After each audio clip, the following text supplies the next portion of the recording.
Nous aimerions commencer cet événement par reconnaître que l'AFO est situé sur le territoire non cédé de la nation Anishinaabe-Algonquin, présente en ces lieux depuis des temps immémoriaux.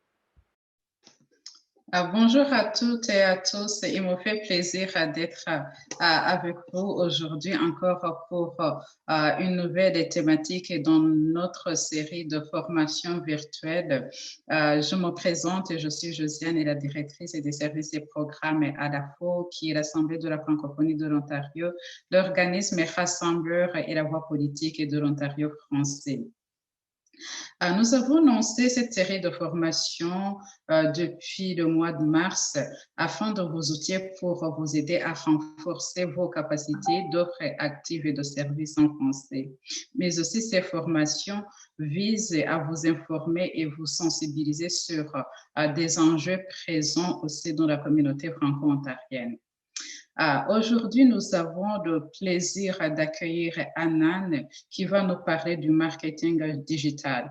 Anan est responsable des communications liaisons externes au centre Le Cap. Il est passionné par l'analyse des données et l'univers du marketing digital. Anan met à profit ses compétences dans le domaine du marketing et des communications depuis plus de 10 ans dans divers secteurs d'activité, allant de l'industrie pharmaceutique aux organismes communautaires. Aujourd'hui, Anan s'est donné pour mission de contribuer activement à l'émergence et au rayonnement des organismes francophones à travers la province de l'Ontario. C'est vraiment une bonne opportunité de l'avoir cet après-midi pour nous parler sur cette thématique qui est d'intérêt communautaire. Je laisse maintenant la parole à Anan. Merci encore. Merci infiniment, Josiane. Merci à l'AFO pour nous donner cette belle plateforme d'échange aujourd'hui. Je tiens également à remercier toutes les participants et participantes qui ont répondu présents aujourd'hui. Une petite pensée pour toutes celles et ceux qui sont en congé, mais qui sont quand même présents avec nous aujourd'hui. Et une tendre pensée pour ceux qui sont encore au travail, que ce soit du bureau, que ce soit de la maison. Donc, oui, le télétravail demande d'avoir cette petite polyvalence. Donc, merci pour vous. Et ne vous inquiétez pas si vous ratez une petite partie de la formation, comme l'a précisé la vidéo dès le départ. La formation sera retransmise après sur le site de l'AFO, sur la page des formations virtuelles. Donc, aujourd'hui, nous allons tous ensemble immerger et nous plonger dans le monde du marketing digital. Et pour ce faire, je vais de suite partager mon écran, si vous le permettez. Donc, Zineb, dis-moi dès que l'écran sera partagé. Alors, oui. Parfait. Je cherche mon écran. Excusez. J'y arrive.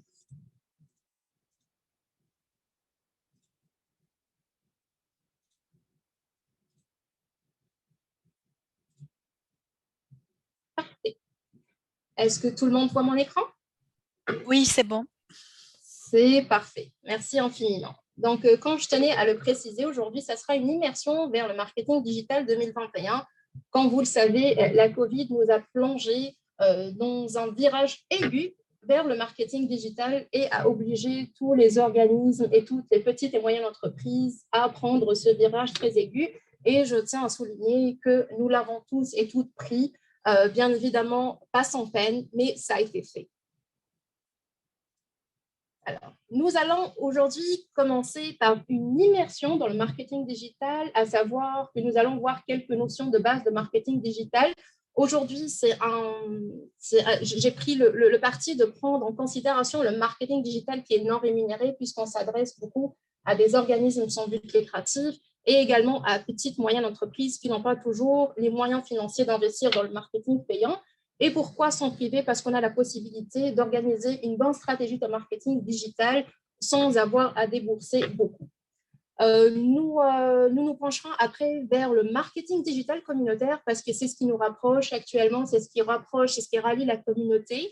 Nous ferons un petit passage par le marketing digital un principe qui commence à immerger auprès des grandes entreprises de technologie, mais qui commence aussi à s'ancrer auprès des organismes communautaires. Nous finirons avec quelques tendances et bien évidemment avec des ressources que j'ai collectées pour vous qui pourront vous aider à améliorer votre stratégie de marketing digital. Nous réserverons un 10-15 minutes pour répondre à des questions si toutefois il y en a. Puis je céderai la parole à Zineb pour partager avec vous un sondage parce que c'est toujours important d'avoir votre rétroaction face au format et au contenu des formations. Et enfin, le mot de fin sera pour Josiane, comme elle l'a fait pour le mot d'introduction. Donc, bonjour à tous et à tous, je me présente, je suis Hanan Abdelmajid, je suis actuellement responsable des communications et liaisons au Centre d'appui de prévention locale, donc longue expérience en marketing, en communication et une grande passionnée du marketing digital. Et j'espère qu'aujourd'hui, la formation répondra à vos attentes. Donc, sans plus tarder, je souhaiterais savoir votre perception actuelle du marketing digital. Donc, votre perception en tant qu'individu, en tant que professionnel, mais également en tant que membre d'une organisation ou d'un organisme ou une entreprise. Donc, pour ce faire, je vais vous demander de participer à ce petit quiz qui est un Slido. Au fait, ceux et celles qui sont familiers avec le Slido, vous n'avez qu'à scanner le code barre. Pour toutes et celles qui n'arrivent pas, Zineb va partager tout de suite le lien. Vous pouvez aller cliquer et je vous invite à répondre à cette question. Donc, selon vous, qu'est-ce que le marketing digital? Allez-y avec un mot-clé, une phrase, donc partagez vos impressions. Selon vous, qu'est-ce que c'est le marketing digital? On attendra que tout le monde puisse apporter sa réponse. Parfait. Pub payante, très révélateur. Parfait. Alors, Facebook, oui. Médias sociaux, marketing digital change constamment. Tout à fait, constante évolution. Instagram, Facebook, visibilité, c'est un mot-clé. Alors, Google Ads, parfait. Marketing digital change constamment. Google Ads. Promouvoir votre business, tout à fait. Et vous êtes bien inspiré aujourd'hui? Médias sociaux, oui, c'est les mots-clés. Je croyais qu'il fallait dire marketing numérique. Au fait, on pense faire le marketing digital et numérique, c'est un peu entre le francophone et l'anglophone, j'ai envie de vous dire, mais l'un ne change pas. Sociaux pour amplifier sa visibilité. L'art de vendre, donner envie, tout à fait, le pouvoir de persuasion, et on va y revenir un peu plus tard. Pour nous prendre tout notre argent. Le but d'aujourd'hui, c'est définitivement d'éviter que Facebook nous prenne toutes nos ressources financières. Community management, tout à fait. On est beaucoup dans ça, dans le marketing digital communautaire. Toute présence sur le web, community management. Promotion plus ciblée, tout à fait, on va parler de votre cible et comment vous allez identifier votre cible. Good. Vous avez mis le couvert et la table pour tout ce qui s'en vient. En fait, quand on parle de marketing digital, nous parlons essentiellement de promouvoir votre offre de service, vos produits, et cela via la promotion en ligne en utilisant différents outils et canaux de diffusion. Donc, plusieurs canaux de diffusion qui vous sont bien déjà familiers. Bien évidemment, je fais référence à votre site Internet ou votre blog, aux moteurs de recherche qui sont intimement liés avec votre site web. Également, vos médias sociaux, je fais référence aux géants des médias sociaux, Facebook, LinkedIn, Twitter, YouTube. Également, les vidéos en ligne qui prennent de plus en plus de place dans le classement sur les médias sociaux. Et enfin, les publicités payantes que vous avez citées un peu plus haut. Donc, toutes ces informations et les données qui sont collectées sur ces canaux de diffusion dans un seul et unique but, allez rejoindre votre clientèle cible. Donc, un bon marketing digital, c'est une formule bien claire. C'est trouver le bon message à partager avec la bonne personne au bon moment et en utilisant le bon canal. Donc, suivez cette formule, c'est ce qui permettra d'avoir une stratégie marketing gagnante. Donc, gardez cette phrase en tête. Commencer est déjà un succès. Quand on débute dans le marketing digital, nous pouvons très vite être dépassés par le raz-de-marée et la quantité d'informations présentes dans les blogs, dans les nets, dans les infolettres. et cela a but pour nous faire très vite baisser les bras. Nous pouvons, bien au contraire, maîtriser toutes ces informations, mais être tellement enthousiaste de débuter sur plusieurs projets. On se retrouve très vite dépassé et éparpillé, ce qui aura pour résultat de nous faire baisser et échouer notre stratégie. C'est pourquoi aujourd'hui, pour toutes et celles qui souhaitent s'investir un peu plus dans l'univers fascinant qu'est le marketing digital ou le marketing numérique, je n'aurai qu'un seul conseil. En fait, j'en ai plusieurs là. Donc, ces conseils vont vous permettre d'éviter de perdre du temps et vont vous permettre aussi d'éviter des maux de tête. Donc, le premier, c'est commencer. Lancez-vous. Peu importe quel est votre objectif, lancez-vous, débutez.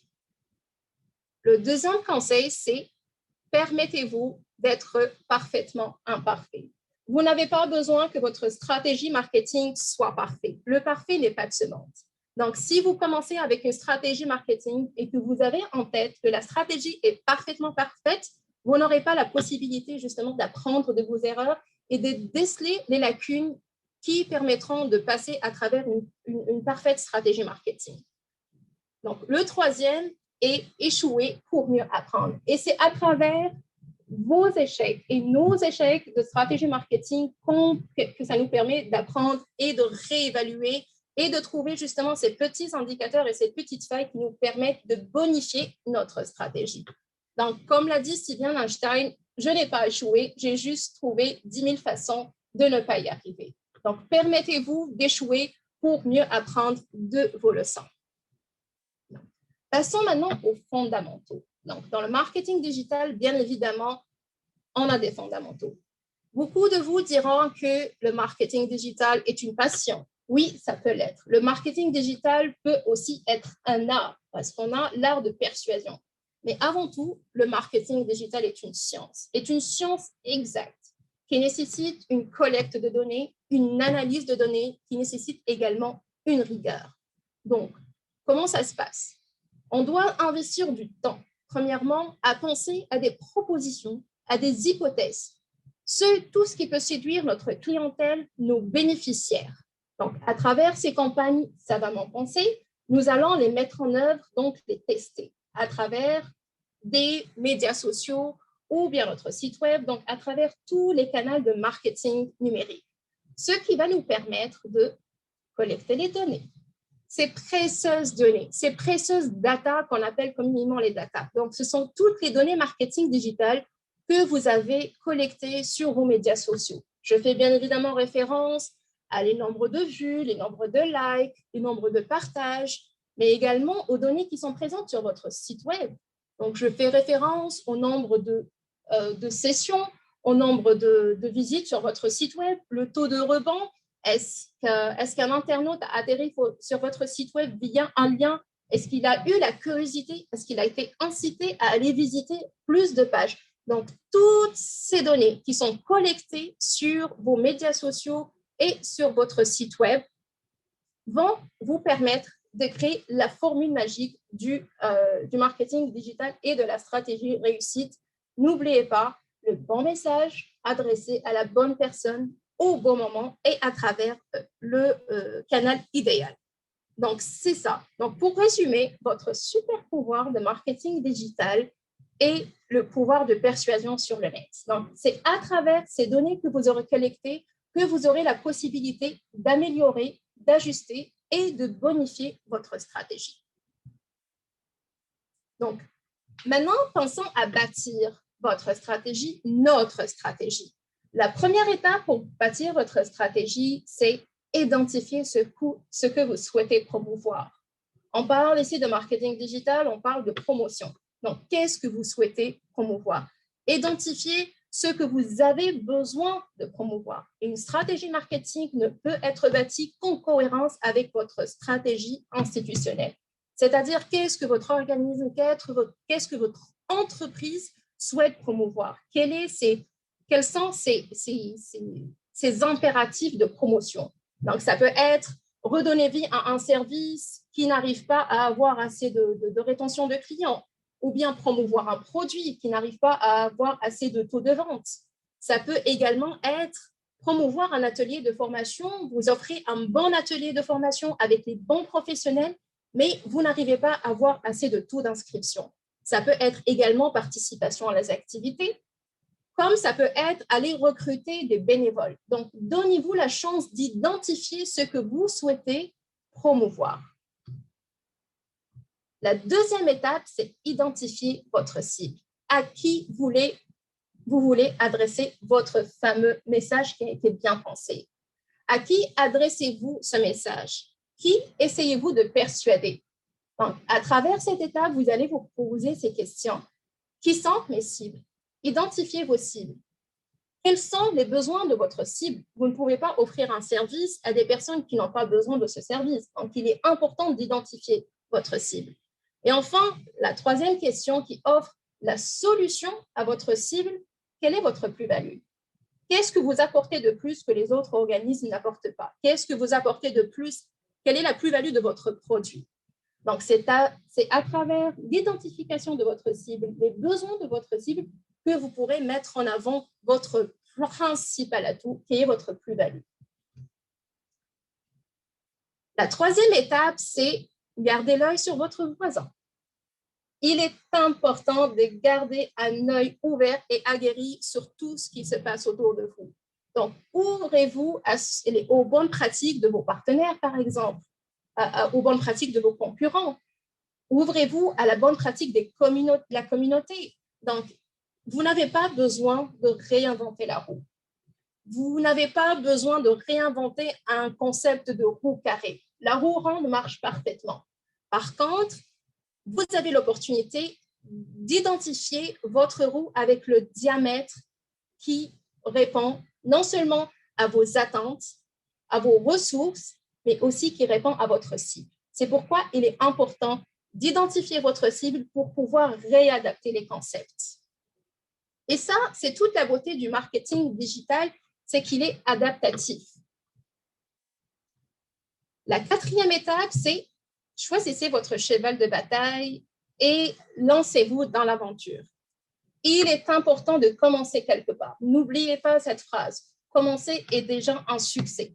Donc, commencez par un objectif dans lequel vous vous sentez à l'aise. Commencez là où vous vous sentez en adéquation avec vos ressources. N'oubliez pas que le marketing digital demande une rigueur.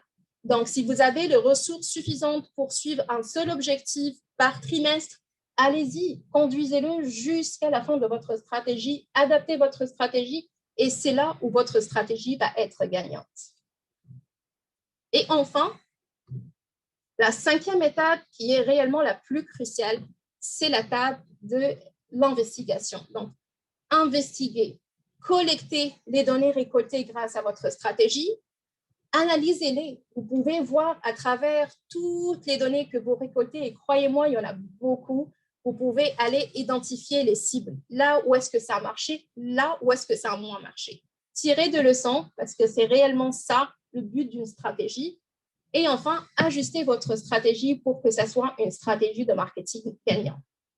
Donc, plusieurs d'entre vous vont me dire, oui, maintenant, on a commencé par identifier ce qu'on souhaite, mais ça prend beaucoup de temps. Ça prend beaucoup de temps parce qu'on n'est pas encore en adéquation avec la direction, on n'arrive pas à identifier qu'est-ce qu'on a besoin de promouvoir. Je vous dirai une seule chose. Développer une stratégie, c'est d'abord du marketing. Vous faites déjà du marketing quand vous commencez votre première étape. Dites-vous bien que les 2 premières étapes sont des étapes cruciales dans la réussite de votre stratégie. Vous ne pouvez pas investir du temps et, en l'occurrence, de l'argent si vous n'identifiez pas qu'est-ce que vous avez besoin, quels sont vos impératifs de promotion à travers les canaux digitaux. Parlons de marketing. Donc, quand on pense marketing digital, on pense persuasion et c'est ce qui est ressorti tout à l'heure dans le Slido. Vous avez parlé de promotion, vous avez parlé de persuasion. Donc, 3 questions que vous devez vous poser quand vous commencez à réfléchir à votre stratégie marketing. La première, c'est quelles informations me permettront de bâtir des campagnes persuasives? On est dans la persuasion. Le marketing digital et le marketing en général, c'est d'aller persuader vos cibles et aussi leur donner envie de s'orienter vers vous. Donc, c'est un pouvoir de persuasion, mais également un pouvoir incitatif. Vous allez inciter vos cibles à venir vers vous, à s'adresser à vous. Et là, ça va passer à travers votre plus-value. Quelle est votre force qui va permettre d'inciter ces personnes à aller s'orienter vers vous? La deuxième question que je vous propose de vous poser, c'est comment puis-je obtenir ces informations? Et là, vous avez une palette. Vous avez tous les outils informatiques à votre disposition. Vous pouvez aller avec les sondages de clientèle tels que vous faites régulièrement. Vous pouvez aller avec les jeux qui sont présents sur les médias sociaux, avec les caouts. Donc, vous avez l'embarras du choix pour aller chercher l'avis de votre clientèle et de vos bénéficiaires, et en l'occurrence, vos cibles. Et enfin, la troisième et ultime question de comment puis-je utiliser ces informations? Maintenant que j'ai collecté ces informations, comment puis-je les utiliser? Et c'est à travers votre stratégie que vous allez identifier votre cible et identifier la façon la plus efficace et efficiente d'aller vous orienter et utiliser ces informations sur votre cible. Alors, nous avons vu ensemble les canaux de diffusion. Bien évidemment, les sites web, les moteurs de recherche, les médias sociaux, tout cela vous est familier, je suis persuadée. Les campagnes d'emailing à travers les lettres d'information, les vidéos en ligne à travers les vidéos promotionnelles, mais également la publication de vos webinaires, de vos ateliers qui ont été mis en ligne, et enfin, les publicités payantes.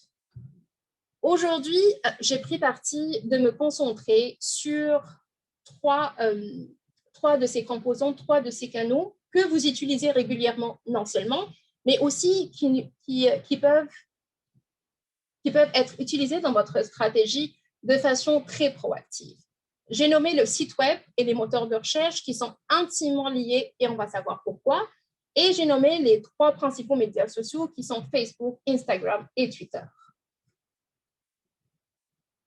Donc, je ne pourrais pas parler de site Internet sans parler de référencement. On va tout de suite comprendre pourquoi. Donc, si un site Internet n'est pas connu, qui n'a aucun visiteur, on est bien d'accord, il ne sert pas à grand-chose.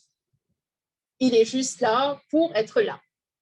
Donc, on va parler aujourd'hui, je ne pourrais pas parler de référencement sans parler de SEO, qui est Search Engine Optimization. En bon français, c'est optimisation pour les moteurs de recherche. Donc, l'objectif de SEO est donc de permettre à votre site de se faire connaître sur la toile et en l'occurrence, sur Internet. Donc, un SEO, c'est une pratique qui consiste à augmenter à la fois la qualité, mais également la quantité du trafic sur votre site web, ainsi que l'exposition de votre organisme ou entreprise ou marque si vous êtes un travailleur autonome grâce à des moteurs de recherche non payés, plus communément appelés comme le référencement organique, c'est-à-dire gratuit. Donc, le SEO consiste à comprendre ce que les gens recherchent en ligne, les mots-clés qu'ils utilisent, le type de contenu qu'ils recherchent. C'est en connaissant les réponses à ces questions que vous allez vous connecter à ces personnes et leur offrir les solutions qu'ils recherchent. Donc, c'est bien beau de connaître ce que les gens recherchent. Encore une fois, c'est un peu difficile de livrer de manière à ce que les robots de Google, par exemple, comprennent ce contenu. Et c'est pour ça que le SEO comprend plusieurs variables. On va aujourd'hui voir les variables sur lesquelles vous pouvez influencer, les variables qui sont non payantes, qui sont organiques. Donc, on appelle ça des variables de référencement naturel, qui peuvent justement amener votre site web à être référencé sur les moteurs de recherche. Et on parle aujourd'hui de Google puisque c'est le maître suprême du référencement et des moteurs de recherche actuellement dans le monde. Je fais référence à vos articles publiés. Donc, si vous tenez un blog, ou si vous avez un site web qui permet de mettre en avant des articles, prenez conscience que votre référencement naturel et les SEO prennent en considération ces articles. Donc, c'est votre atout majeur. N'oubliez pas que le contenu est la matière première de votre marketing. Prenez en considération, si vous publiez des articles, allez-y, diffusez les liens URL. Ça vous permettra de vous mieux classer et gagner des points par rapport au CEO. Et ça permettra de référencer votre site. La deuxième variable est les sites liés à votre propre page Internet. Je fais ici référence aux sites que vous référencez sur votre propre site. Par exemple, vous avez une section ressources. C'est parfait. Dans cette section ressources, vous faites appel au service de partenaire et vous mettez votre lien. La qualité du site Internet va vous permettre d'augmenter votre pointage sur le CEO. Donc, choisissez bien vos partenaires que vous décidez de référencer sur votre site web. Par exemple, je prends par exemple, si vous mettez en référence l'AFO est bien classée sur un bon CEO, donc définitivement, ça va jouer en votre faveur. Vous mettez en référence le IRCC, le site du RCC. Bien évidemment, c'est un site gouvernemental. Définitivement, votre CEO va augmenter, votre pointage va augmenter. Donc, faites attention aux sites que vous référencez sur votre propre site Internet. Alors, la troisième variable, c'est la programmation de votre site web. Et là, je vous inviterai à avoir une petite discussion avec votre webmaster, si vous ne l'avez pas déjà eu.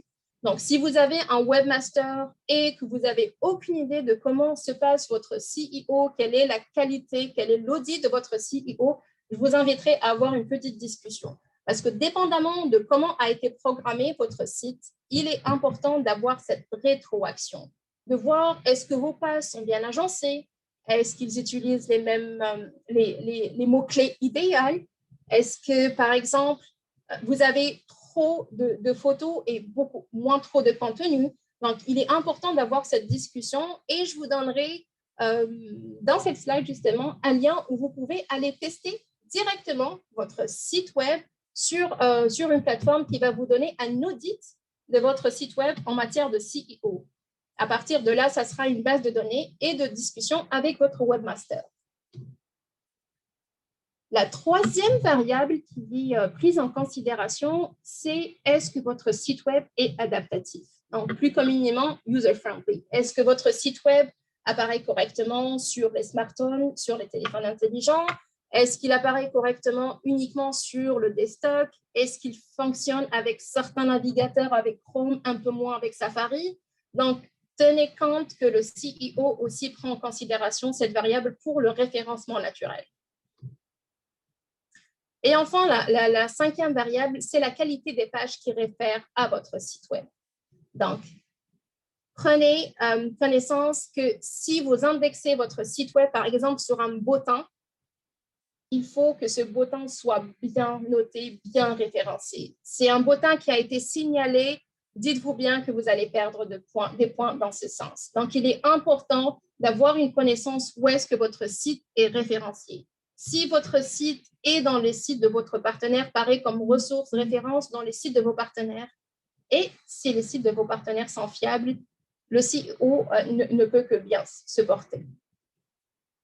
Et enfin, tout ce qu'il y a à faire en matière, là où vous devez agir justement en matière, c'est tester la qualité de votre référencement. Et là, je vous ai mis le lien cliquable. Vous pouvez après aller mettre le lien URL de votre propre site web et vous aurez à travers ça tout un audit qui vous permettra d'avoir la visibilité sur est-ce que le site web est bien référencié, quelles sont les pages qui sont moins indexées, quel est où est-ce que vous pouvez avoir justement une discussion avec votre webmaster pour vous permettre de discuter du référencement et de la qualité de votre référencement. La deuxième chose à faire, c'est créer votre compte Google Business. Là, on est bien d'accord. Vous ne pouvez pas être bien référencé sur Google n'étant pas abonné et n'ayant pas de compte Google Business. Donc, allez-y, ouvrez votre compte Google Business.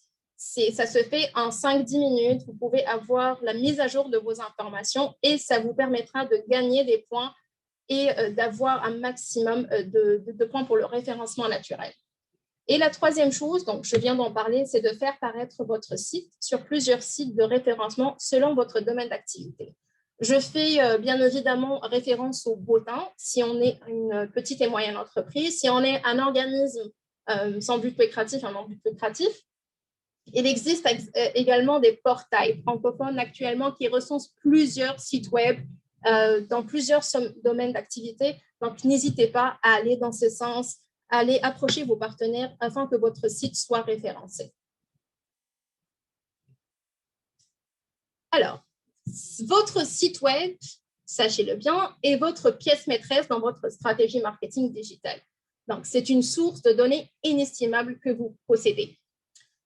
Et veut ou veut pas, actuellement, les internautes sont de plus en plus exigeants et exigeantes face à la qualité des sites. Ils exigent d'atterrir sur un site web, avoir le maximum d'informations en peu de temps. Ils ne souhaitent pas aller bifurquer et être perdus dans les pages ou bien atterrir sur des pages qui ne sont pas actualisées.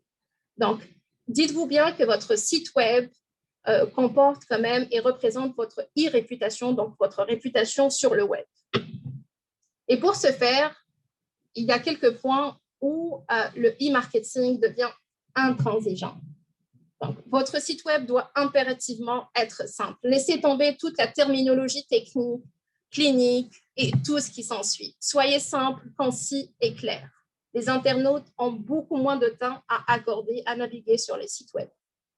Votre site doit impérativement être facile à naviguer. Donc, essayez de faire simple, évitez les 4-5 niveaux, cliquez sur un menu qui vous fait débouler sur un deuxième niveau, qui vous fait débouler sur un troisième niveau, et aussi dépendamment de l'outil que vous utilisez. Donc, si vous êtes un smartphone, ça deviendra vite un cauchemar pour vos utilisateurs, ils vont vite laisser tomber.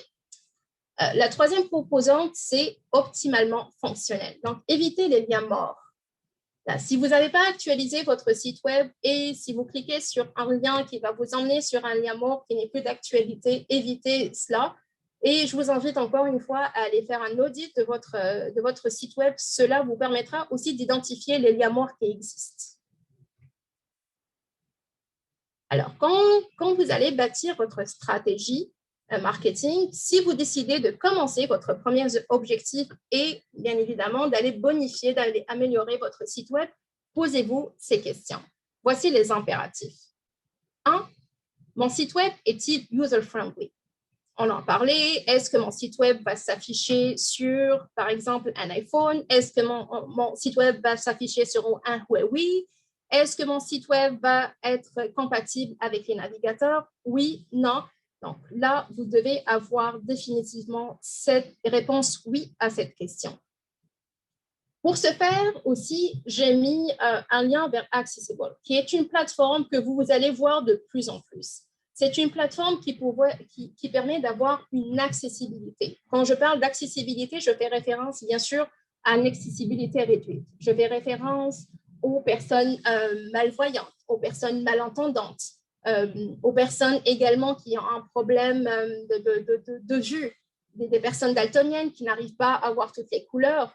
Vous pouvez également avoir des personnes qui souffrent d'épilepsie, donc beaucoup de couleurs et l'utilisation des vidéos avec de fortes concentrations de lumière peuvent justement mettre en danger leur santé. Donc, Accessible est le site, je vous ai mis le lien ici, vous pouvez après aller cliquer dessus. Il est reconnaissable par ce petit bonhomme-là, non sexué, qui apparaît sur les plus grands sites gouvernementaux, les institutions universitaires en ce moment.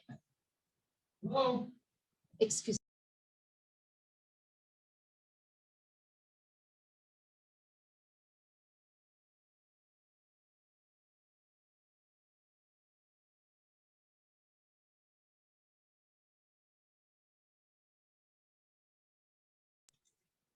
Excusez les aléas du direct. Mon propriétaire a décidé aujourd'hui de faire un nettoyage des fenêtres. Donc, excusez pour tout embarras.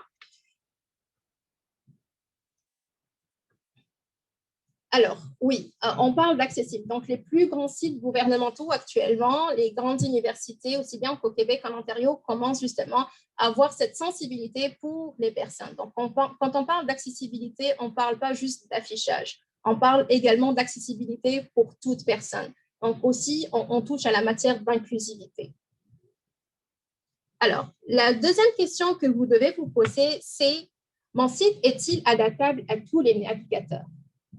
Vous avez probablement reçu ou non des questions par rapport à, oui, j'ai visité votre site, mais votre site web n'apparaît pas correctement. J'arrive pas à accéder au menu. Le menu cliquable, je clique sur un menu, mais le menu cliquable n'est pas tout à fait cohérent. Donc, je vous invite encore une fois à aller tester votre site web. Et là, il y a une plateforme exceptionnelle qui vous permet de tester votre site web sur toute forme de navigateur et sur toute forme de plateforme. Donc, j'ai fait le test avec le site de l'AFO et je rassure toutes les personnes de l'AFO, le site se affiche directement. Là, je l'ai essayé sur mon Huawei P30 qui s'affiche parfaitement. Vous pouvez avoir la possibilité de l'essayer sur toute cette plateforme, que ce soit sur Safari, que ce soit sur les tablettes, les iPads. Donc, vous pouvez avoir une petite discussion par rapport à avec votre webmaster par rapport à cela. Et je vous invite à cliquer, allez le tester. Là, ça peut être très ludique. Excusez le scan, pardon.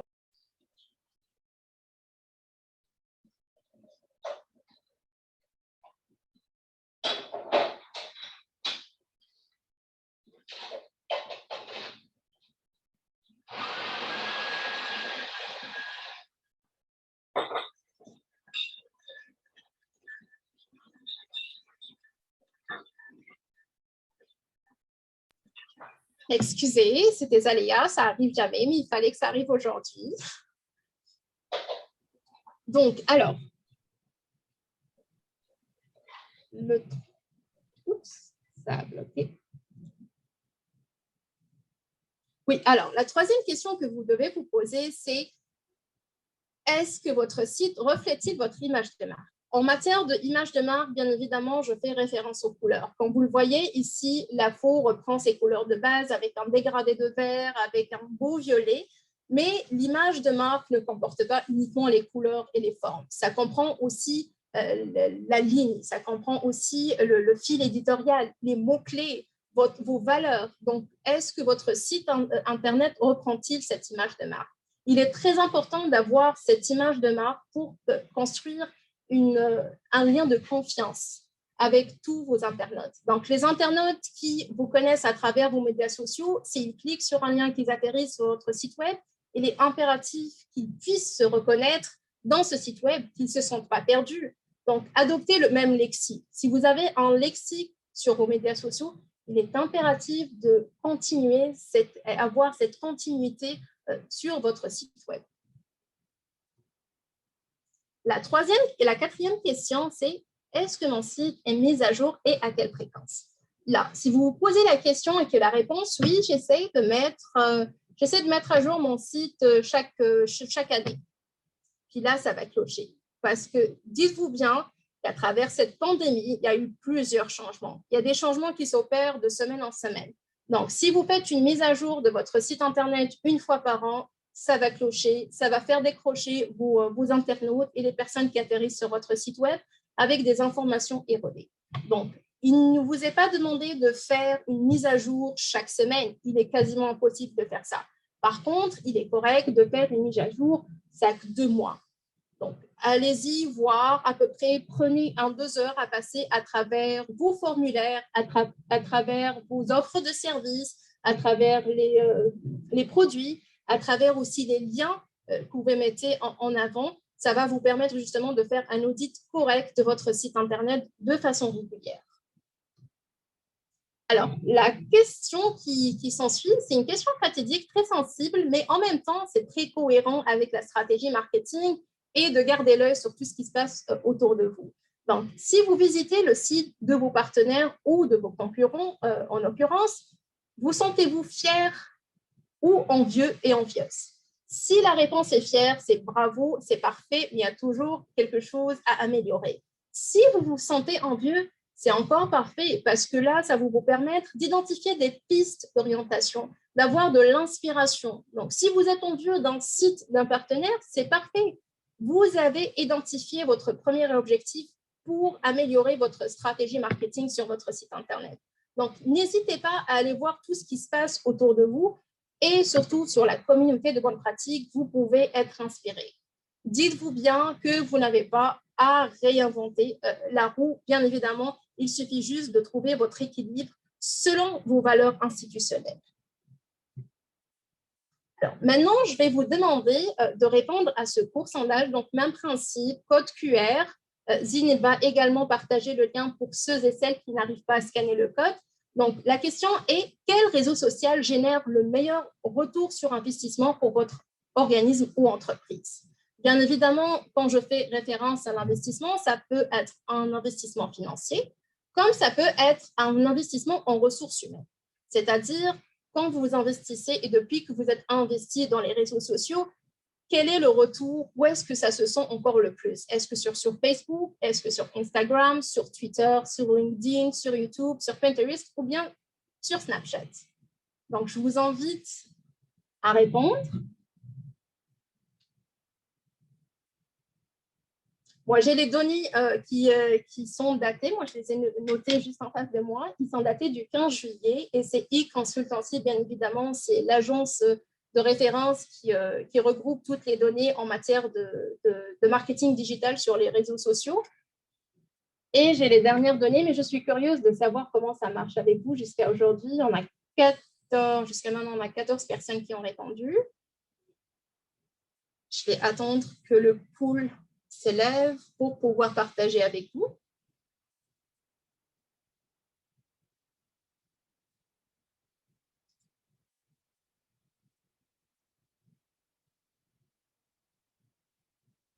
Parfait. 16. Donc, dépendamment de votre organisme ou votre PME, ça dépend si vous avez justement des personnes qui investissent un peu plus. Est-ce que vous avez des personnes à temps plein qui sont concentrées uniquement sur les médias sociaux? Ça peut également influencer votre réponse. Oh, définitivement, une majorité écrasante pour Facebook. Là, on a 82% de personnes, 17% sur YouTube, Instagram, Twitter, LinkedIn, Pinterest. Donc, je vais juste vous communiquer les chiffres. Là, Facebook, selon les récentes études, c'est 51% des entreprises et des organismes qui disent avoir un bon retour sur investissement sur Facebook. Uniquement 23% sur Instagram. 32% sur YouTube, ça donne beaucoup et puis ça rapporte beaucoup en ce moment YouTube et uniquement 11% sur Twitter. Donc, je vois que vous êtes plus branchés, qu'il y a plus un retour sur investissement sur Facebook. Parfait. Nous allons maintenant passer à Facebook et évidemment, Facebook demeure le principal réseau social qui a un retour sur investissement avec ses 2,8 milliards d'utilisateurs par mois quand même.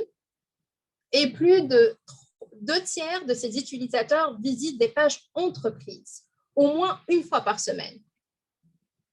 Donc, à ce jour, il y a 200 millions de comptes Facebook Business. Cela vous laisse entrevoir les possibilités des pages Facebook Business. Donc, parlons maintenant de stratégie sur Facebook. Votre première stratégie, c'est définir votre public cible. Il est important de commencer par là. Donc, quel est l'âge de vos abonnés que vous ciblez?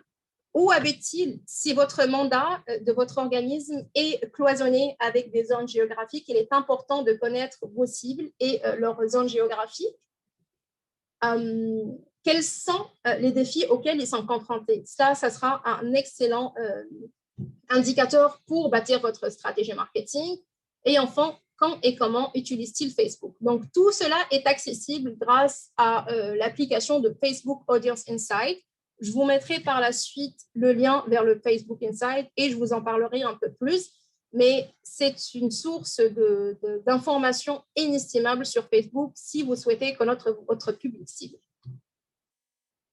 Votre deuxième stratégie est définir vos objectifs. On avait parlé en stratégie marketing. Il est important que vous vous concentrez sur 1, 2, maximum 3 objectifs. Votre objectif peut être dès le départ générer des leads, c'est-à-dire générer des abonnés sur votre page ou bien tout simplement booster des conversions sur votre site web, ce qui signifie en plus simple, mettre des liens sur vos posts qui vont faire atterrir vos abonnés sur votre site web. Donc, générer des liens directement sur votre site web si vous souhaitez augmenter la fréquentation de votre site web. Définissez un objectif bien clair sur Facebook. N'hésitez pas à aller étape par étape afin de bonifier votre stratégie.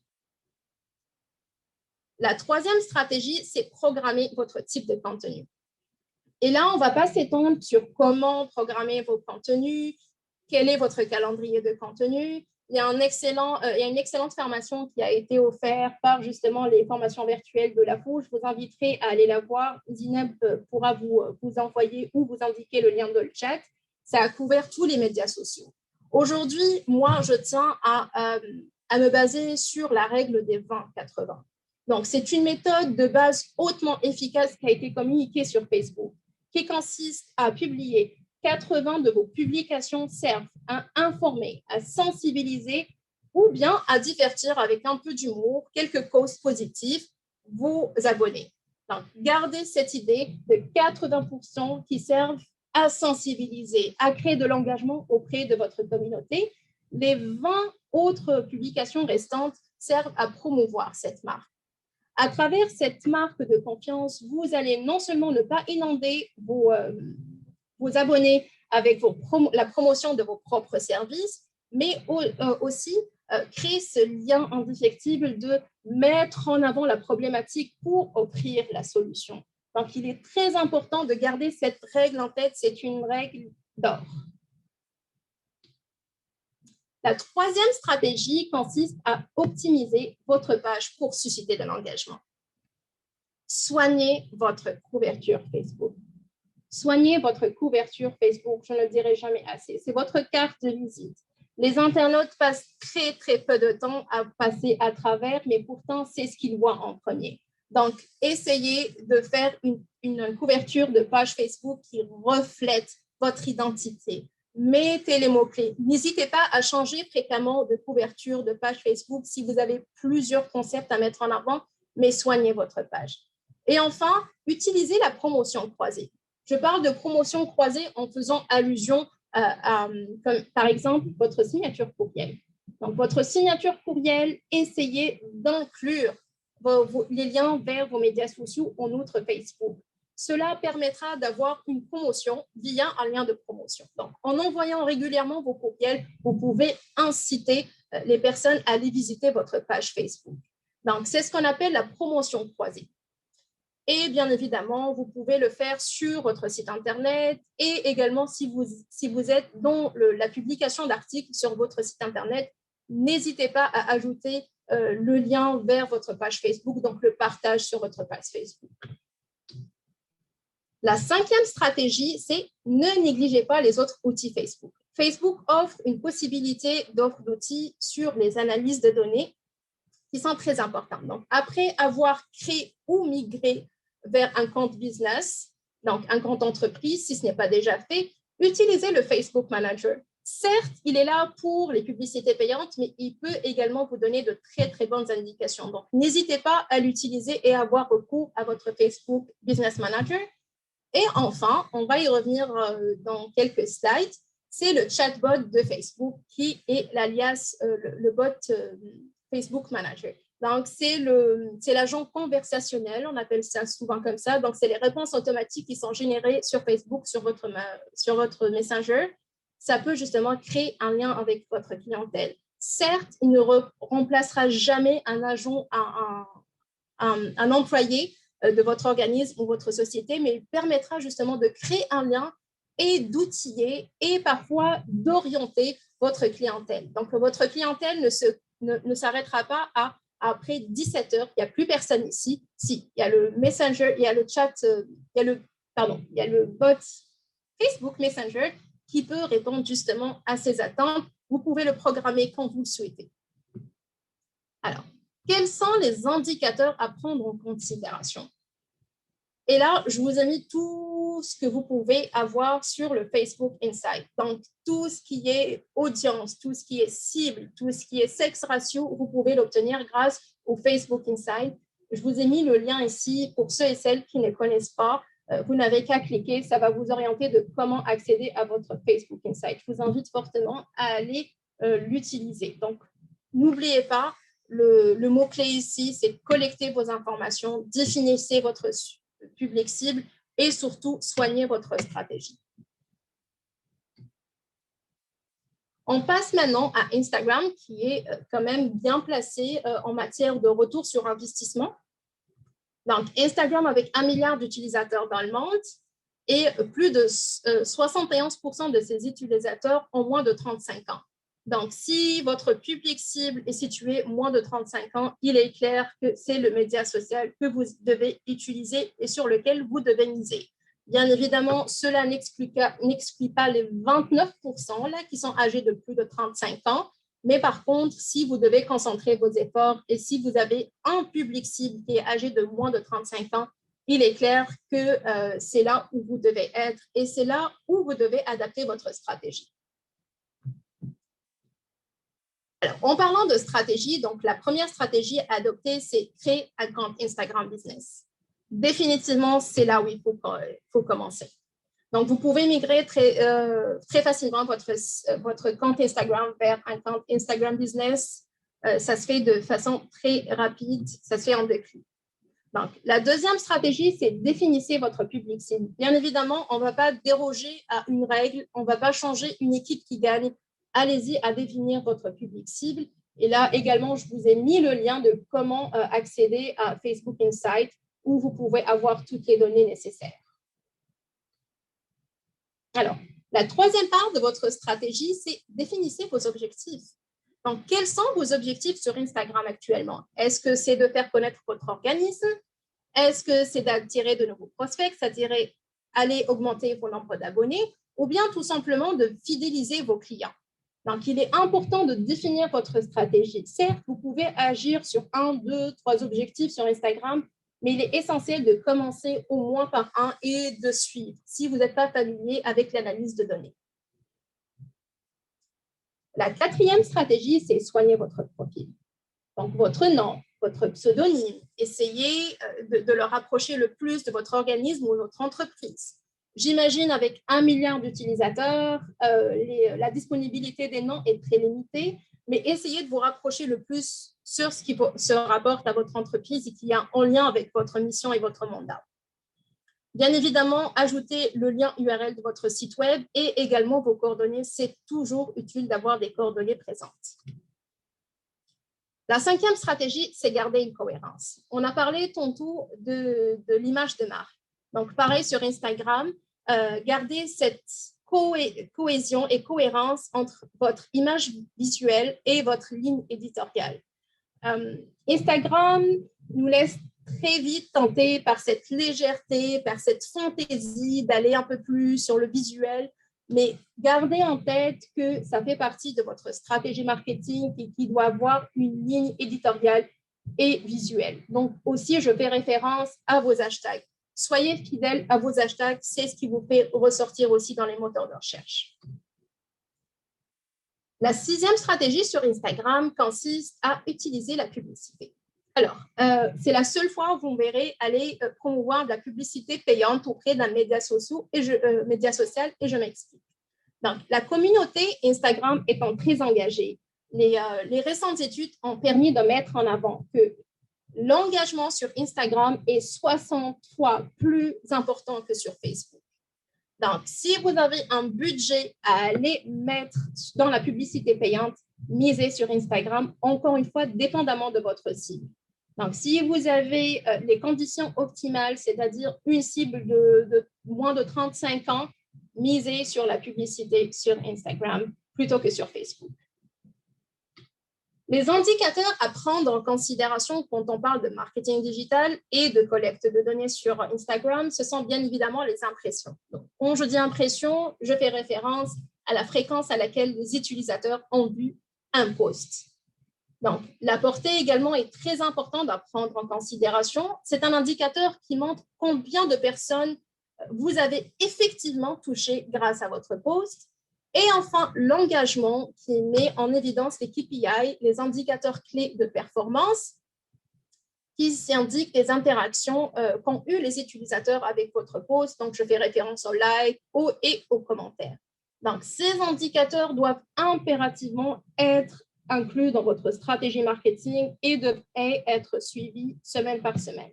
Si votre objectif, par exemple, est de faire connaître votre organisme, il est important d'étudier votre portée.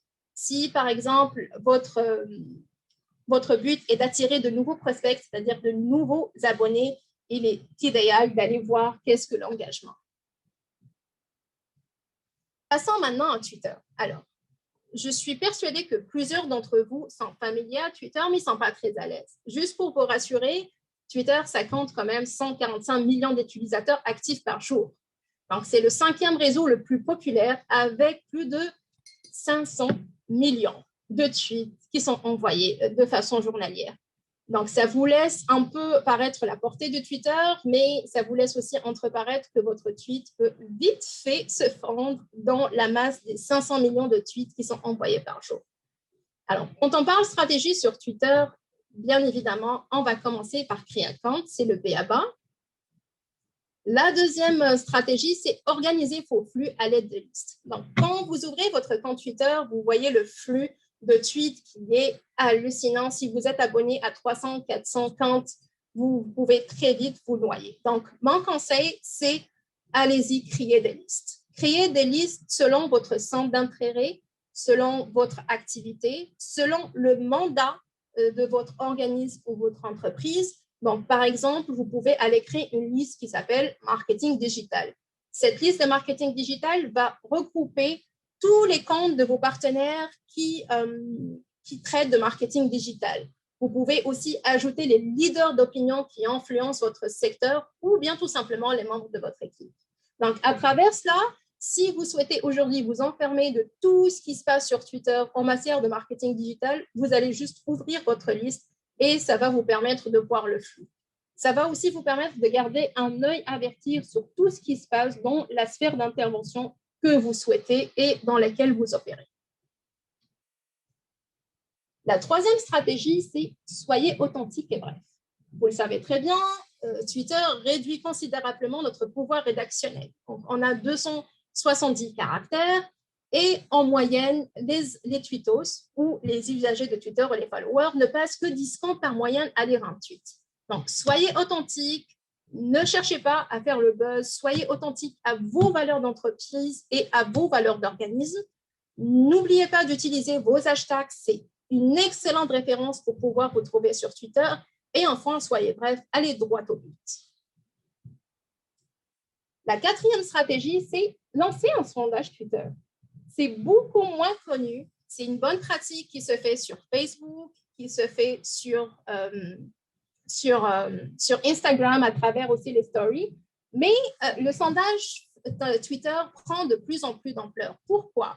Parce que le sondage Twitter non seulement permet d'exprimer des opinions sur des sujets d'actualité, vous pouvez aller interpeller par rapport à des sujets d'actualité, mais il vous permet également de proposer 4 réponses.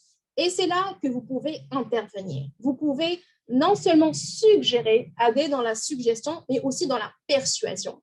Donc, à travers ces 4 suggestions, vous pouvez suggérer à vos followers ou aux personnes que vous souhaitez reprendre, donc les listes que vous souhaitez gagner, suggérer des propositions. Donc, n'hésitez pas avec les sondages Twitter. Selon les récents études, ça donne de très, très, très bons résultats et ça gagne de plus en plus d'ampleur. La 5e stratégie consiste à miser sur le visuel. C'est connu, Twitter, très peu de mots, une image peut être plus représentative que 100 mots ou en l'occurrence 270 mots. Donc, pour plus d'engagement, allez-y sur le visuel. Il a été récemment prouvé que les tweets qui contiennent des images obtiennent jusqu'à 3 fois plus d'engagement et que ceux qui sont associés à des vidéos obtiennent jusqu'à 10 fois plus d'engagement. Donc, également, Twitter met à votre disposition des GIFs. Donc, toute une bande de GIFs et également dans la dernière étude qui a été établie, et je pourrais facilement vous partager le lien. J'ai oublié d'ajouter le lien. Alors, en utilisant les GIFs, donc, ça vous permet d'augmenter votre taux d'engagement de plus de 55%. Donc, il est impératif que vous aligniez votre stratégie sur Twitter d'adapter. Pensez visuel, pensez hashtag, pensez mots percutants percutant et authentique. Les hashtags, vos meilleurs amis pour la vie. Il est clair que les hashtags demeurent sur Twitter le must-have. Donc, n'hésitez pas à créer votre hashtag incontournable si vous n'avez pas encore. Et bien, gardez un œil et soyez attentifs au social listening, donc tout ce qui se passe autour de vous, qu'il y a un lien avec votre mandat ou le mandat de votre organisme et aller justement collecter ces hashtags qu'il faut reprendre à chaque tweet. Donc, ça va vous permettre de remonter dans le fil d'actualité, ça va vous permettre d'être visible quand on fait des recherches à travers les hashtags. Et le 7 aujourd'hui, je ne vais pas m'attendre sur ça. À vrai dire, c'est un indicateur que je viens de connaître, donc je vous le partage aujourd'hui. Je vous ai mis ici le lien vers le guide. C'est ce qu'on appelle les UTM. Alors, c'est des mesures de réussite. Les UTM sont des codes courts que vous pouvez ajouter à vos liens Twitter afin d'obtenir plus de trafic de conversion. C'est-à-dire que vous pouvez convertir les personnes qui cliquent dessus vers votre site web et ça va vous permettre d'avoir plus d'informations. Vous pouvez relier ça à votre Google Analytics. Donc, jusqu'à aujourd'hui, moi, je ne les ai pas encore essayés, mais je tenais à partager ça avec vous. Donc, pour les curieux et les curieuses, vous pouvez aller cliquer sur ce guide. Il explique mieux la démarche. Je vais les essayer, mais c'est la tendance actuelle.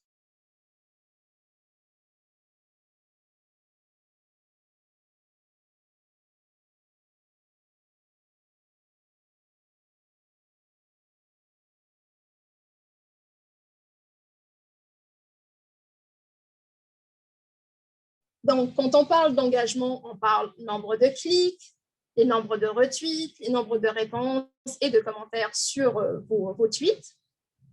Si vous voulez prendre en considération ici votre objectif est d'augmenter la croissance, donc idéalement, c'est prendre en considération le nombre d'abonnés.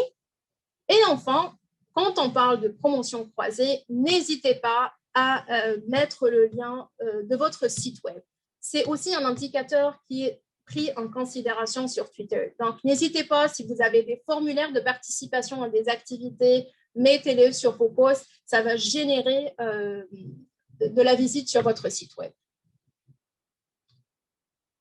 Alors, pour résumer, une stratégie performante sur les réseaux sociaux, définitivement, ça passe par 7 étapes.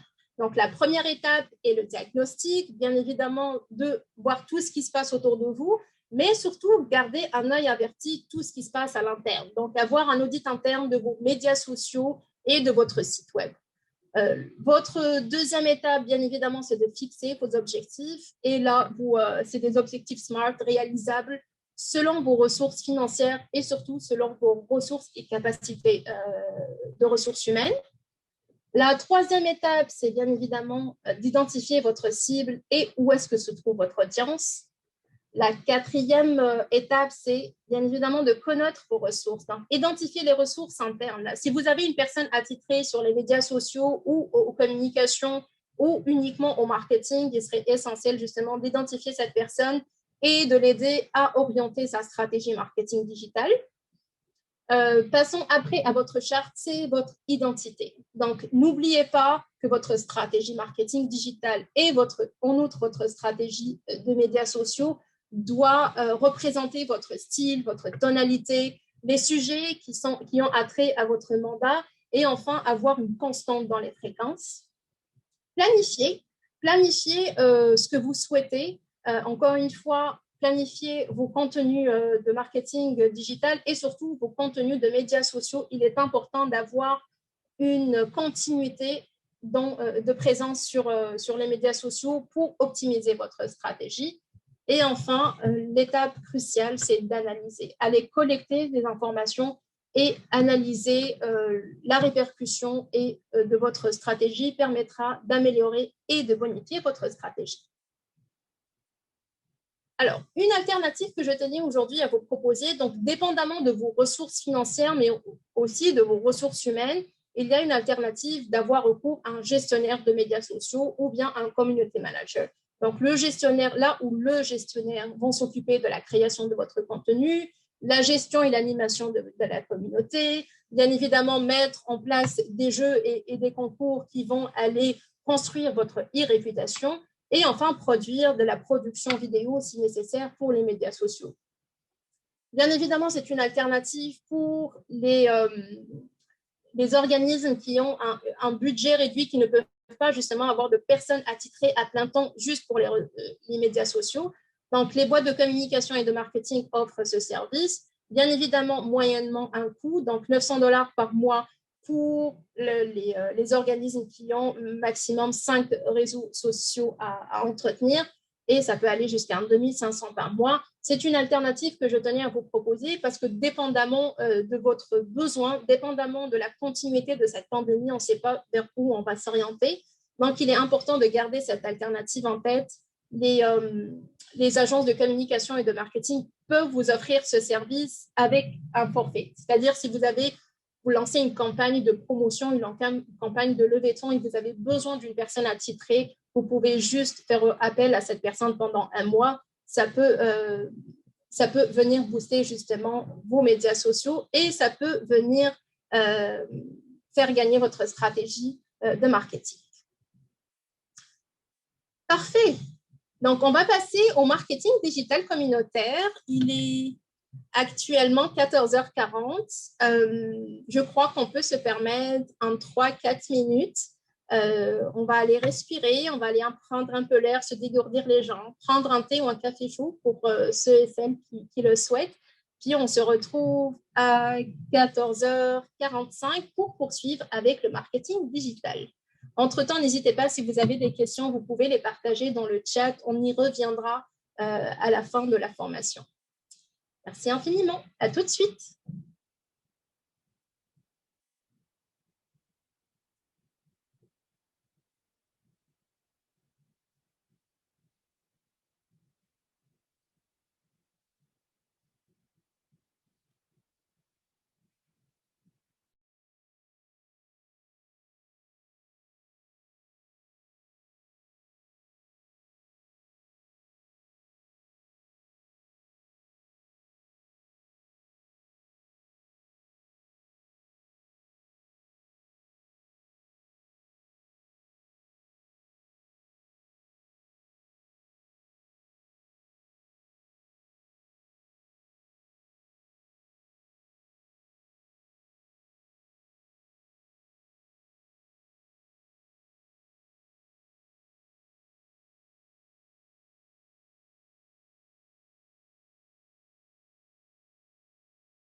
Sous le soleil des affamés, lui s'en va le ventre plein. Toujours à s'éloigner, l'envie de partir à portée de la main. Si ce n'était que de l'histoire dans son rétroviseur, de celle si seule assise derrière, dans son rétro qui pleure, confort sous un torrent de pluie. Car sa vie le retient, du peu qu'il tient encore dans les mains. Le reste, il s'en plaindra demain. Ce geste aura raison de lui, modeste désir qui ne reviendra pas. Le temps qui s'effrite pas à pas rattrape toujours celui qui fuit. Nomade, j'étancherai ma haine, je soignerai ma peine. Itinérant sans sol, nomade, toujours insatisfait, nomade. J'étancherai ma haine, nomade, je soignerai ma peine, nomade. Itinérant sans sol, nomade. Dans cette ville qu'il a vu naître, l'appétit est maître. À ce vouloir d'exil, cette fin pourtant il sait finira peut-être par tout lui prendre. En dédain, à quoi s'attendre quand le poison lui fait son effet? Mais ça vous le saviez déjà, au chat qui dort on ne touche pas. Les dégâts de la loi du talion ont fait de nous ivrognes et pions. La quête d'échappatoire dans un monde de fabulation, bientôt à en perdre la mémoire, duquel les deux avaient raison. Nomade, j'étancherai ma haine, nomade, je soignerai ma peine, nomade, itinérant sans seul, nomade, toujours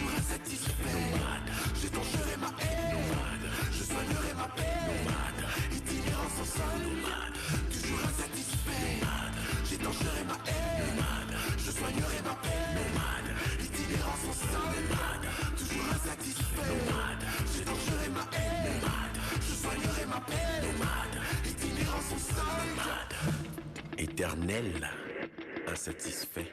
Pour qui, pour quand, pourquoi? Ce qui est fait. Il ne reviendra pas, demain repartira. Insatisfait, nul n'est prophète chez soi.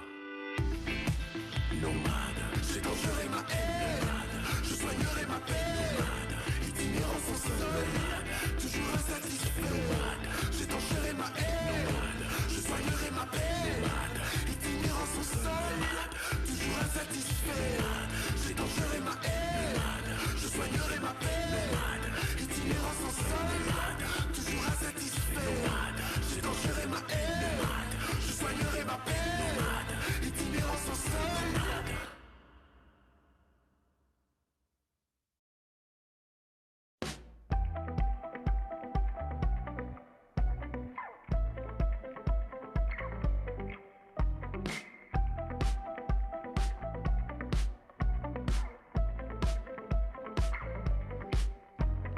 Marley, t'as jamais l'air comme si tu t'ennuies. Ton téléphone éclaire ce que tu enfouis. À ton affaire en high def, tu t'enfuis. Smoke screen, joli, holy. J'ai des billets verts et j'attends ta mise en pli. Glow stick dans tes artères jusqu'à minuit. Tu danses en enfer, mon petit biscuit. Endormi, pretty, sur la tête de ma mère. Insoumis, j'en suis fier. La folie est le père. La police légifère. Gyrophare, laissez faire, pas de charme, chant de larmes. On se croirait dans un opéra, pédale pas le mal. Break syndical, regarde la caméra, j'écoute pas quand tu parles. Marley, Marley.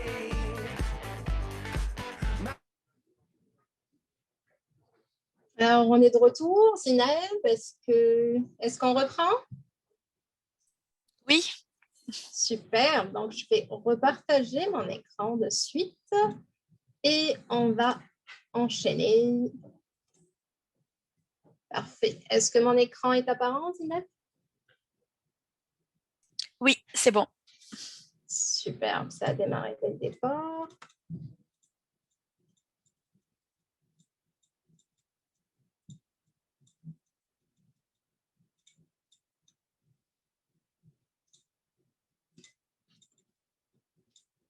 Donc, on est en train de revoir tout ce qu'on a vu en première partie. Et on va enchaîner de suite avec le marketing digital communautaire. Donc, il n'y a pas eu de questions jusqu'à maintenant. C'est parfait. J'espère que ça répond à vos attentes.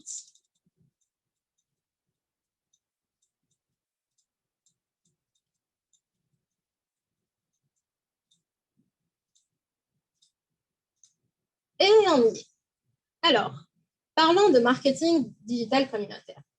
Donc, alors que la pandémie actuelle nous a plongé, ça fait plus de 18 mois, je crois, et a bouleversé notre façon de communiquer, notre façon d'interagir avec les organismes. Donc, on a dû s'adapter. Vous avez dû adapter vos modes de fonction en interne, votre travail et l'offre de services.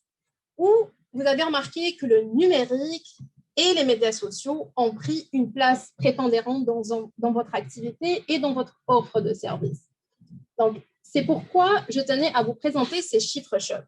Donc, d'après une enquête qui a été menée par le e-Consultancy, qui est un organisme qui regroupe toutes les données de e-marketing à travers le monde, déjà, rien qu'en avril 2020, c'est-à-dire juste un mois ou quelques jours après le premier confinement, 87% des professionnels du marketing en Amérique du Nord prévoyaient une hausse de l'utilisation des services en ligne durant la pandémie. C'est-à-dire qu'il y a eu des professionnels qui ont vu le train venir de loin. Et sur ces 500 professionnels du marketing en Amérique du Nord et également en Grande-Bretagne, presque la moitié d'entre eux affirment avoir reporté ou révisé leur stratégie de marketing digital. C'est-à-dire qu'ils sont axés sur l'amélioration de l'offre de services à travers les plateformes digitales. Ils ont également pensé et réfléchi leur stratégie sur la diversification du service hybride. Donc maintenant, on fait allusion au service hybride, c'est-à-dire l'offre de services en présentiel, mais également en virtuel. Donc, cette crise offre l'opportunité aux entreprises et aux organismes de devenir plus responsable, d'imaginer de nouvelles façons de collaborer et bien évidemment de faire preuve de leadership dans des temps incertains. Donc, les employés, soyez assurés qu'ils sauront se souvenir des leaders efficaces. Et votre clientèle, vos bénéficiaires, sauront se souvenir des organismes et des entreprises qui ont répondu présent et qui les ont soutenus durant cette pandémie. Alors, réagir face à un avenir incertain, oui, et un avenir également changeant. Donc, vous avez 3 possibilités de réagir face à ce futur. Donc, face à d'innombrables défis causés par la fameuse COVID et cette fameuse pandémie, on a dû faire face à plusieurs perturbations. On parle bien évidemment de la distanciation qui s'est appliquée au début, la distanciation sociale, la distanciation physique. On parle de l'isolement qu'ont subi non seulement vos employés, vos collègues, mais aussi votre clientèle. On fait référence à l'effondrement de l'économie. On a une tendre pensée pour toutes ces petites et moyennes entreprises qui n'ont pas pu survivre, même avec l'aide gouvernementale, et également à la menace pesante qui a plané autour des organismes à but non lucratif. Donc, il y avait beaucoup d'incertitudes. Bien évidemment, les fondations et les organismes sont venus en aide avec des fonds de secours, mais et là, ça n'a pas suffi à sauver tous ces organismes. Donc, tous ces organismes et vous-même, vous avez dû apprendre à vous réadapter, mais par contre, vous avez trouvé une plus-value et vous avez probablement vu la valeur ajoutée qu'apportaient les médias sociaux dans cette pandémie. Donc, la première piste d'action, c'est continuer à tirer parti des médias sociaux pour réduire les perturbations de vos activités, chose que vous avez probablement faite. Vous avez pris le virage, un virage très aigu, qui n'a pas été facile. Vous avez dû adapter vos employés, vous avez dû adapter votre clientèle, leur apprendre à connecter, qui n'a pas fait face à un Zoom qui ne marchait pas, à un Teams qui n'arrive pas à connecter tout le monde, donc un message qui n'apparaissait pas. Donc, nous avons dû tous nous réadapter et nous avons tiré parti également des médias sociaux. Nous avons appris à diffuser autrement nos formations, nos ateliers. Nous avons dû aussi informer et tenir le contact avec notre clientèle. Et dites-vous bien que tirer parti de ces médias sociaux commence bien évidemment par les infrastructures d'information vitale. Donc, les plateformes de médias sociaux sont aujourd'hui des infrastructures vitales. Donc, avec toute la polémique qu'il y a eu pré-pandémie autour des médias sociaux, aujourd'hui, ils ont prouvé qu'ils pouvaient être des infrastructures d'information vitale étant bien utilisées. Donc, elles ont permis aux agences gouvernementales, bien évidemment aux agences hospitalières et aussi aux agences sanitaires de coordonner des réponses et de créer l'engagement rapide au sein des citoyens. Thank you. Thank you. Excusez-moi. Donc, alors, nous avons également su tirer avantage face à des avantages personnels. Je m'explique. Donc, les médias sociaux sont aussi synonymes d'avantages personnels. Et là, vous me direz comment. N'oubliez pas que les médias sociaux ont permis de briser cet isolement. Donc, je pense aux tranches d'âge des personnes seniors et des âgés qui ont dû se réadapter pour garder le contact avec leurs proches. Je parle également aux jeunes qui ont dû se réadapter et garder l'école à distance. Donc, les médias sociaux, indéniablement, ont servi d'infrastructure d'information vitale. Et si on doit préparer et réagir à un futur changeant, on doit œuvrer et miser sur les médias sociaux. Bien évidemment, on peut utiliser à bon escient les médias sociaux et vous l'avez prouvé à travers votre offre de services virtuels. La deuxième action, c'est de tirer parti des médias sociaux pour préserver les liens humains. C'est facile à dire de garder un lien humain à travers des écrans interposés, mais pourtant, ça a été possible. Ces 18 derniers mois nous ont permis justement de garder ce lien. Donc, 2 actions s'offrent aux organismes et aux entreprises pour laisser une impression durable à leur clientèle. La première, c'est œuvrer pour le bien. Donc, si votre organisme ou votre entreprise agissent pour servir la cause et que vos actions aident votre clientèle, le moment est venu d'exploiter le plein potentiel de vos employés ambassadeurs. Et là, je vais vous en parler dans la slide qui suit. C'est tout le plan d'aller recruter des ambassadeurs auprès de vos employés afin justement qu'ils desservent votre cause si vous œuvrez pour le bien. En plus de partager les informations actuelles et vos informations clés sur les plateformes de médias sociaux de vos partenaires, choses et pratiques que l'on fait régulièrement, vous pouvez aussi engager vos ambassadeurs à œuvrer pour vous. Et enfin, aider les autres à se sentir bien. Donc, vous le faites parfaitement à travers les publications, avec les codes positifs, avec le partage de ressources utiles, même si ça ne fait pas partie de votre mandat, vous relayez l'information. Donc, c'est aussi important, tirer profit des ressources, des médias sociaux afin de préserver ces liens humains en aidant les autres à se sentir bien. Donc, parlons maintenant du programme d'employé advocacy. C'est un programme que j'ai découvert récemment, mais qui fait de plus en plus écho dans les grandes entreprises. Donc, les entreprises de technologie ont pris conscience du plein potentiel que pouvait avoir un employé engagé. C'est pourquoi que les entreprises qui ont tendance à faire appel à des services extérieurs pour améliorer leur réputation et leur renommée. Donc, aujourd'hui, ils se sont mis à utiliser le plein potentiel de leurs employés à travers ce qu'on appelle le programme d'employé advocacy ou plus communément les ambassadeurs, les employés ambassadeurs et ambassadrices. Donc, je vous ai mis le lien ici vers un guide qui est très détaillé, qui peut vous aider justement à bâtir votre propre stratégie d'ambassadeur et ambassadrice employé. Bien évidemment, cela aussi s'applique à votre conseil d'administration, si vous avez un conseil d'administration, ou bien à vos bénévoles. Donc, j'ai résumé en 3 étapes le guide, mais je vous invite fortement à aller passer à travers. C'est un guide qui est adaptatif, c'est-à-dire qui peut s'adapter aux grandes entreprises de technologie comme aux organismes sans but lucratif. Donc, la première étape, c'est de concevoir. Planifiez votre projet et obtenez l'appui de vos employés. Il est important d'avoir le buy-in de vos employés. Donc, essayez d'identifier les employés qui ont plus d'enthousiasme, qui ont plus d'aisance.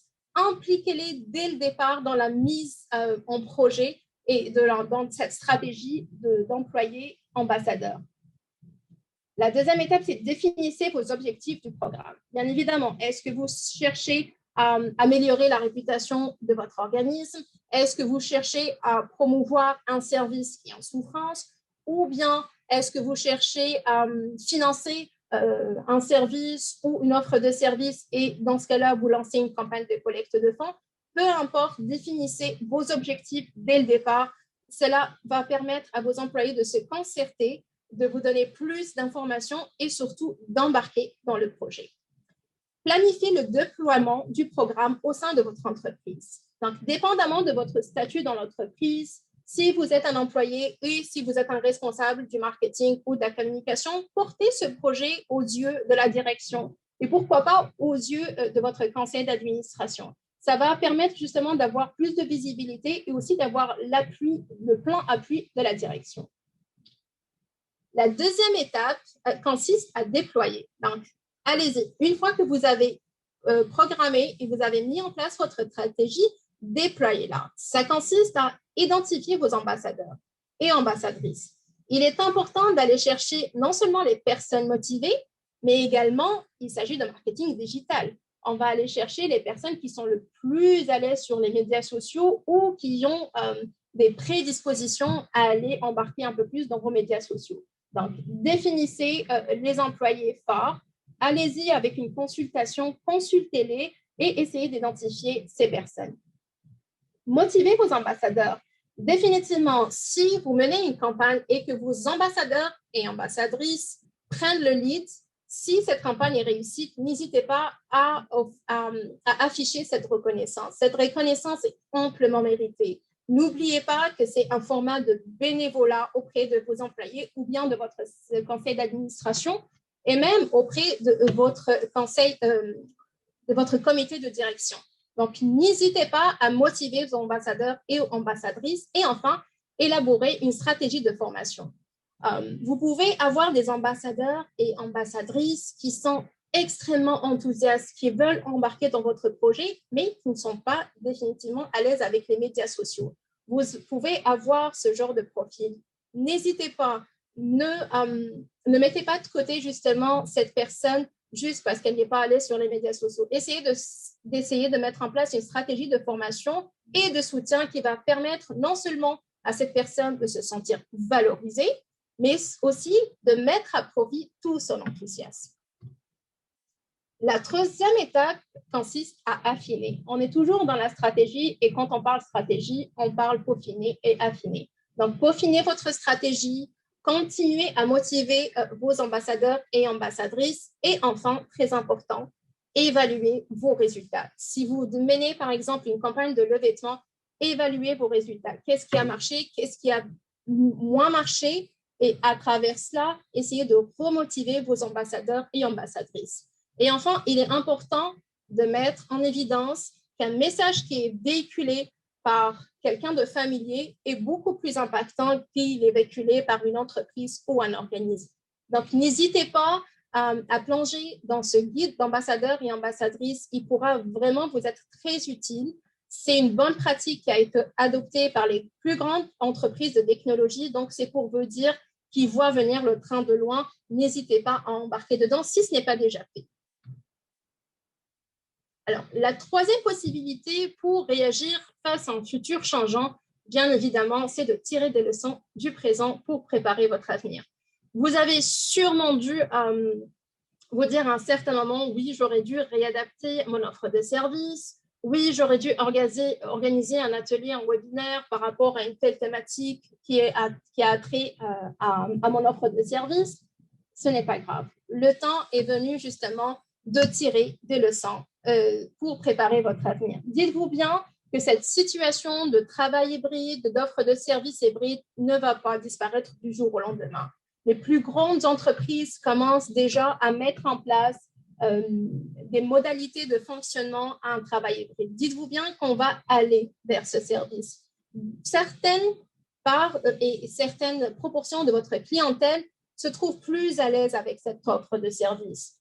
Il est clair que rien ne remplace le contact humain, mais dites-vous bien que tous et toutes, on n'est pas égaux face à la disponibilité. Donc, si vous pouvez justement aller préparer votre offre de service par rapport à un avenir qui demeure changeant et incertain, il est temps de le faire. Et donc, la première option, c'est définitivement adapter ou bien tout simplement créer votre stratégie de marketing digital si ce n'est pas déjà fait. C'est parfait si vous avez déjà mis en place une stratégie de marketing digital, il est temps de la réadapter. À travers cette formation, vous allez probablement avoir l'inspiration d'aller travailler sur un objectif, voire deux. Si vous n'avez pas de stratégie marketing jusqu'à aujourd'hui, il n'est pas trop tard. Commencez par adapter votre stratégie marketing. La deuxième piste d'action qui s'offre à vous, c'est opter pour le marketing conversationnel. Alors, quand on parle de marketing conversationnel, bien évidemment, on parle de marketing conversationnel puis de conversation avec sa clientèle, d'un échange, d'un feedback avec sa clientèle. Mais par contre, quand on parle de marketing digital conversationnel, on fait allusion à un tout autre mode de conversation. Vous recevez sûrement des messages sur Facebook et sur Messenger de la part de votre clientèle.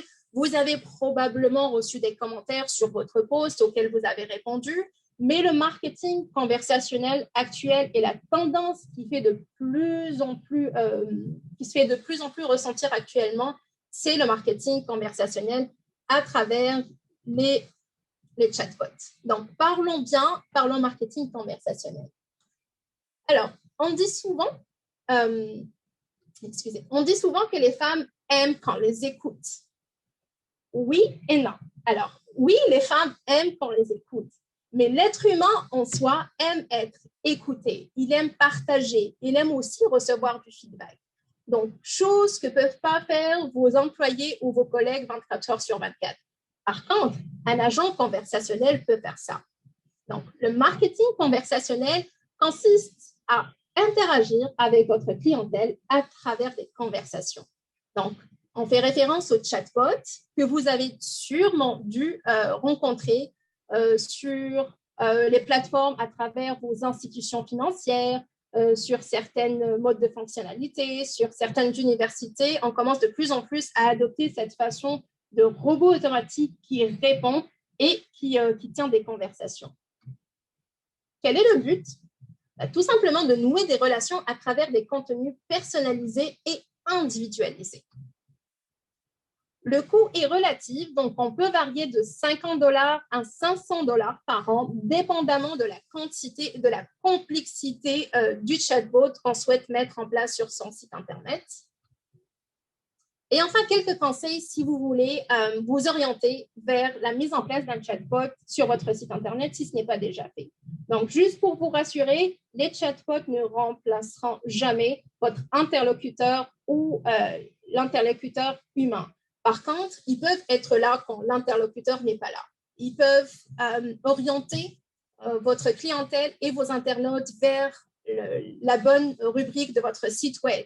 Ils peuvent également répondre et offrir des ressources. Donc, il est important probablement de commencer à penser à ce marketing conversationnel qui non seulement va créer un lien avec votre clientèle, mais aussi va être une source inestimable de collecte d'informations sur les personnes qui viennent sur votre site. Les personnes qui viennent sur votre site vont avoir à demander quelle sorte d'informations. Vous allez pouvoir collecter toutes ces informations et les utiliser à bon escient. Alors, voici quelques conseils si vous voulez vous embarquer dans le marketing conversationnel à travers les chatbots. Donc, le premier, c'est enrichissez votre base de questions. Donc, si vous voulez vous lancer, un conseil, allez consulter les personnes qui sont sur le terrain.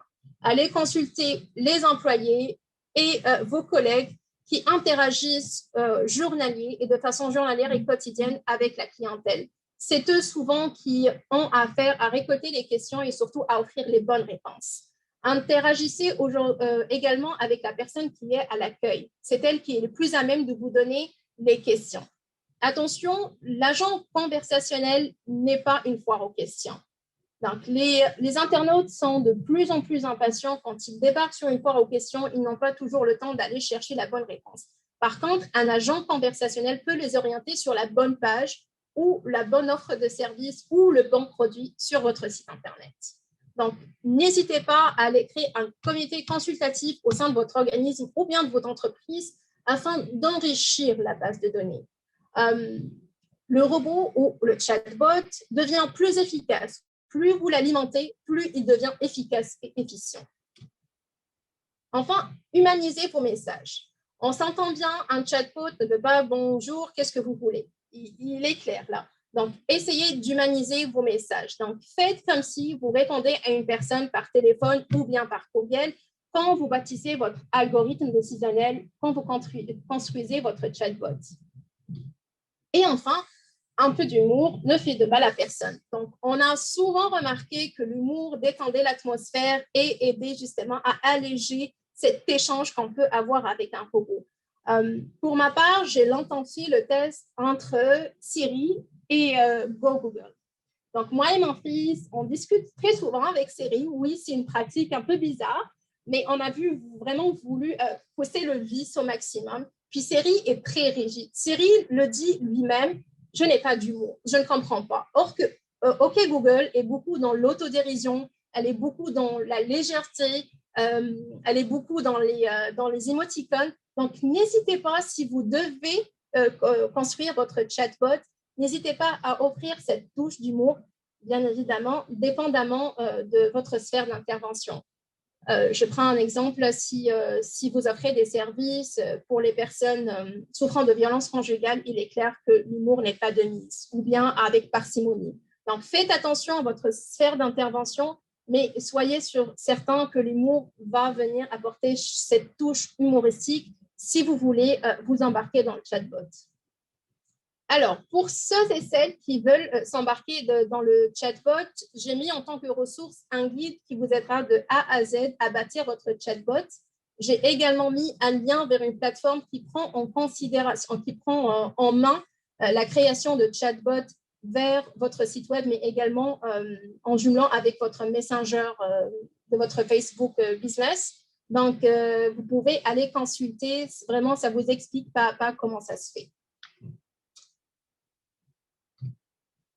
Good. Alors, passons maintenant au marketing digital inclusif. Alors, les entreprises et les organismes prennent de plus en plus conscience de la nécessité d'inclure et de représenter toutes les catégories de dans leur communication. Donc, et de prendre position face à des questions qui dépassent parfois le cadre institutionnel et leur mission. Donc, on parle ici d'inclusion ou de représentativité. Alors, 2 écoles en Amérique du Nord. On a le Canada qui opte plus pour la version EDI, c'est-à-dire inclusion, diversité, équité, diversité et inclusion. Et les États-Unis qui portent plus pour la diversité, inclusion et l'appartenance. Donc, selon une étude qui a été menée par Microsoft, 63% des personnes interrogées estiment qu'une marque reflète la diversité de la communauté dans ses communications et plus digne de confiance. Donc, l'inclusion de votre stratégie marketing est très importante et c'est une bonne pratique qui prend de plus en plus de l'intérêt. Le premier objectif pour bâtir un marketing digital inclusif est d'intégrer et de mettre en avant les valeurs de diversité humaine dans vos campagnes marketing. Donc, je fais référence à l'âge, au sexe, aux catégories sociales, à l'ethnicité, à l'orientation sexuelle et d'autres diversités. Donc, n'hésitez pas aujourd'hui à adopter dans votre stratégie marketing, c'est les stratégies gagnantes pour venir renforcer cet esprit d'appartenance, mais aussi gagner la confiance de votre communauté. Donc, mobiliser le lexique de l'inclusion. Depuis plusieurs années, la notion de genre a évolué dans la société. Donc, il importe d'adapter votre communication, ces nouvelles réalités et bien sûr d'avoir une représentativité de votre clientèle. La première piste d'orientation poste sur la connexion entre les personnes. Donc, utiliser des mots et des terminologies telles que diversité, unité, ensemble, positif, communauté, cohésion aide vraiment à créer la connexion entre les personnes et votre clientèle. L'ouverture d'esprit. Faites preuve d'ouverture d'esprit dans vos communications et dans votre campagne de marketing. Donc, on fait allusion, bien évidemment, à des mots et des termes qui font écho comme incluant, libre, sans limite, sécurisant. Ce sont des mots qui sont rassurants et qui inspirent l'ouverture d'esprit. Et enfin, l'équilibre. Gardez un équilibre et faites ressentir dans vos campagnes de marketing inspirer des mots comme accepter, solidaire, égalité, accueillant.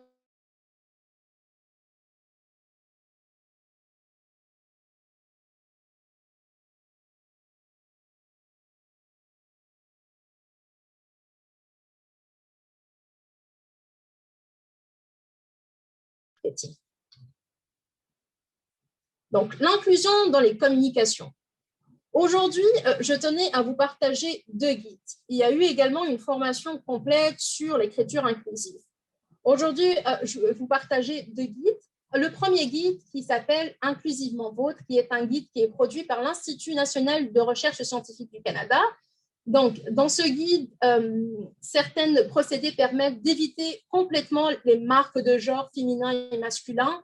On parle alors de rédaction inclusive. Mais également, vous retrouverez dans ce guide tout ce qui a trait au procédé de rédaction neutre, de lisibilité des textes, on parle aussi d'accessibilité, et enfin, de procédés de féminisation dans la syntaxe. Donc, c'est un guide complet que je vous invite fortement à aller découvrir. Je vous propose également de passer à travers un guide qui s'appelle « Comment aborder la diversité sexuelle et de genre dans les médias ». Donc, c'est un guide qui a été produit par la fondation Jasmin Roy qui œuvre pour la diversité et l'équité.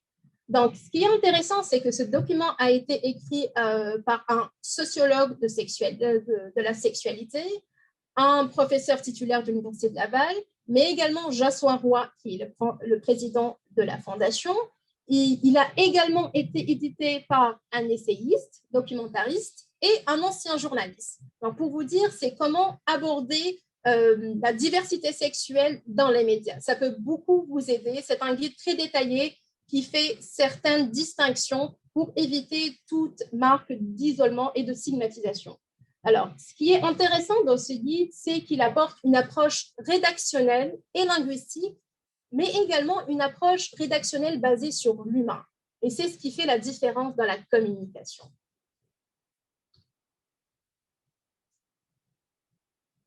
Parfait, je vois que le temps défile rapidement. Donc, on va passer aux tendances. Donc, aujourd'hui, on a beaucoup parlé de marketing, d'influence. Encore une fois, je reviens avec le plan ambassadrice employée. N'hésitez pas à aller passer à travers. C'est réellement les tendances de 2021 en ce qui concerne le marketing digital et surtout le marketing d'influence.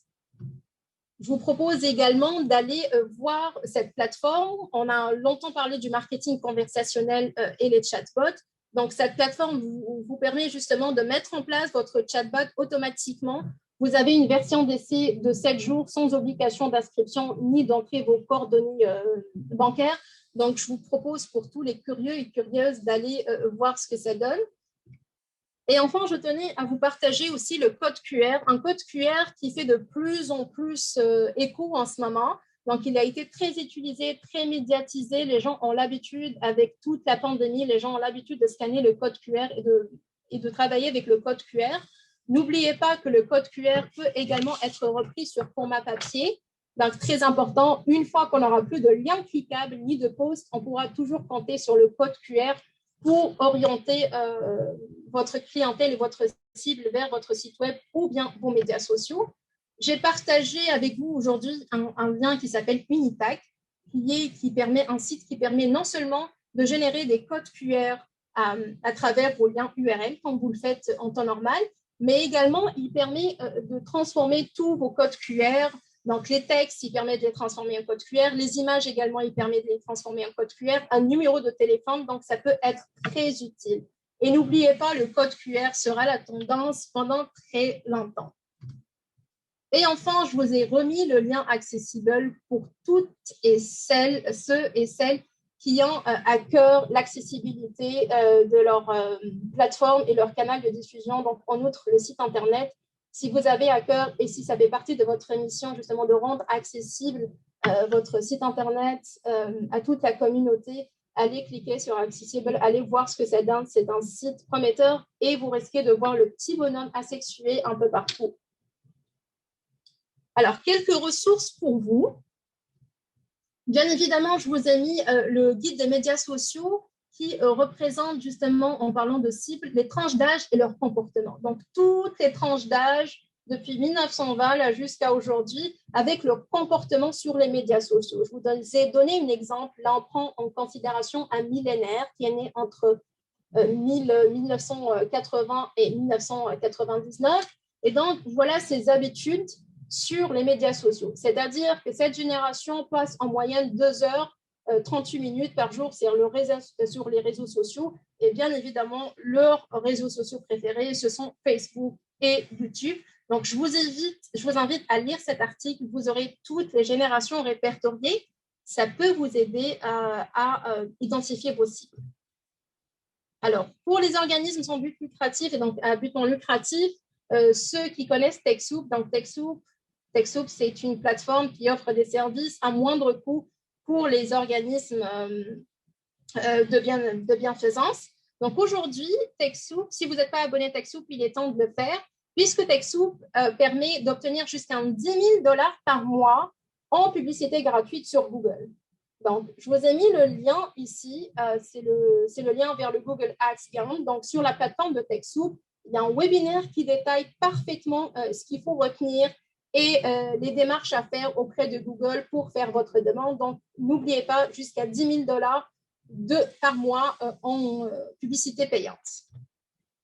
Et enfin, je vous ai mis pour toutes ceux et celles qui n'ont pas encore créé leur Facebook business, donc leur compte Facebook entreprise, les liens, un article et un guide qui va vous expliquer de A à Z comment créer votre Facebook et également comment générer des ads et comment accéder aux analyses. Parfait. Zineb, j'ai un peu dépassé le temps. Je m'en excuse et je m'excuse auprès des participants pour les aléas et les petites embûches d'aujourd'hui, mais j'espère avoir eu la chance de tout couvrir. Donc, n'hésitez pas, maintenant, on va essayer de prendre vos questions. Je tiens aussi à avoir votre rétroaction par rapport au marketing digital auprès de vos organismes.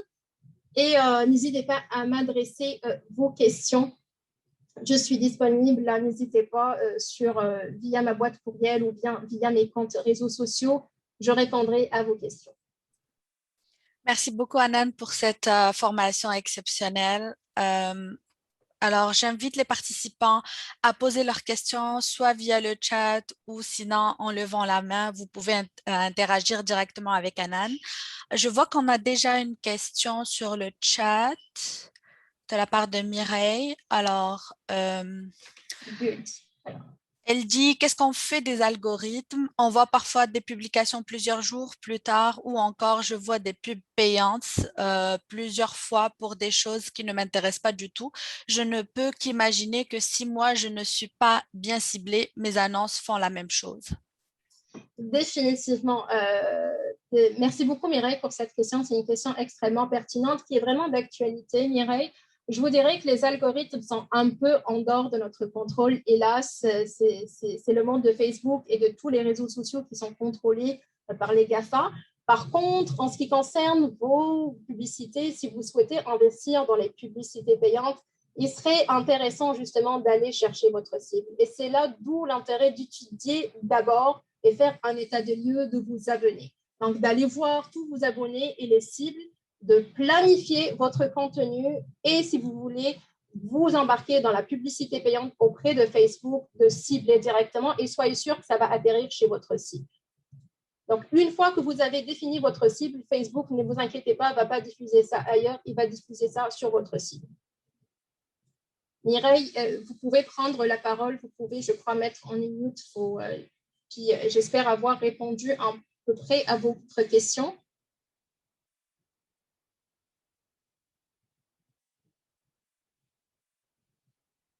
Super, merci infiniment Mireille. N'hésitez pas Mireille si vous avez des questions. Oh, je comprends tout à fait, c'est notre réalité Mireille. Merci Anan. Vous avez encore quelques minutes. Si vous avez des questions, n'hésitez pas à lever la main ou à bien écrire vos questions sur le chat. Super. En attendant, Anan, je vais mettre le lien vers le sondage de rétroaction de la fin. Alors, c'est un Slido, c'est juste 3 questions auxquelles vous pouvez répondre rapidement en 2-3 minutes. S'il vous plaît, allez-y, répondez-y. On a besoin de votre rétroaction justement pour s'améliorer. Donc, j'ai mis le lien Slido sur le chat. Je peux également afficher le code QR. Vous pouvez toujours poser vos questions en attendant.